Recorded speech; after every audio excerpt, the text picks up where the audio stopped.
ఇప్పటిదాకా నువ్వు లేటుగా వచ్చినా ఏమడతావా? సరే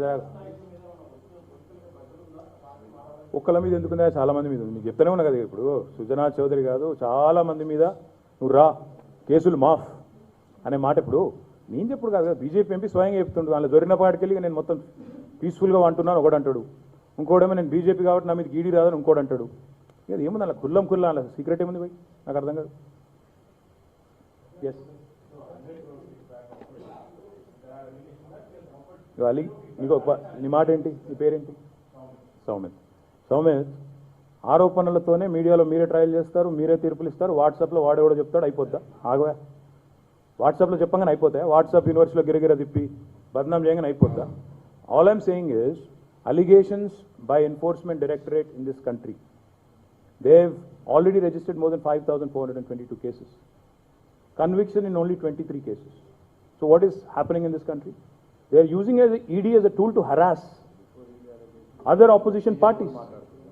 Even more strangers, even before ED sent summons, the entire local BJP will start speaking. పంపించేస్తాము, రేపు సమన్లు వస్తాయి, ఎల్లుండి సమన్లు వస్తాయి. So is it not a fact that ED, IT and CBI are extended arms of Narendra Modi? BJP అనుబంధ సంఘాలు అవి. అటు ఉల్టపుల్టా మాట్లాడింది.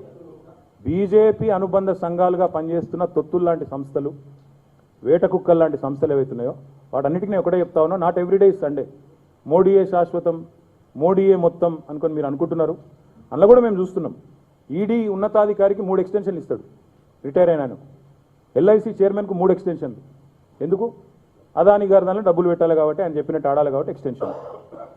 Indus ఇండ్ bank, SBI చైర్మన్కు ఎందుకు ఇస్తున్నారు అంటే, మొత్తం ఇన్వెస్టర్ల సంపద ఆవిరైనా నీ దోస్తు భద్రంగా ఉండాలి. 1 నేషన్ 1 ఫ్రెండ్, ఏక్ దోస్త్ ఏక్ దేశ్, మంచి స్లోగన్.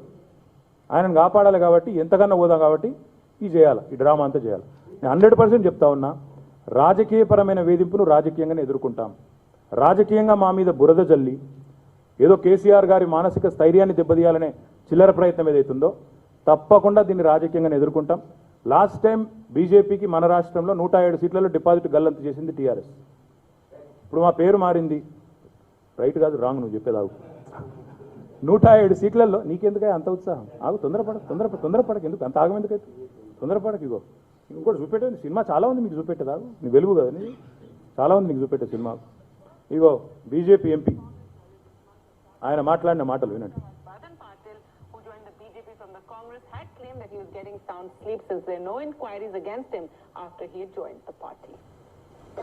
రిపబ్లిక్ వాళ్ళు చూపెట్టారు.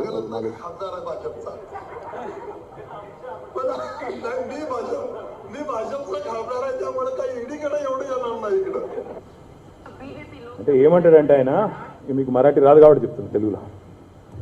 ఆయన ఏమంటాడంటే, నేను బీజేపీ ఎంపీని కాబట్టి నా మీదకి ఇది రాదు,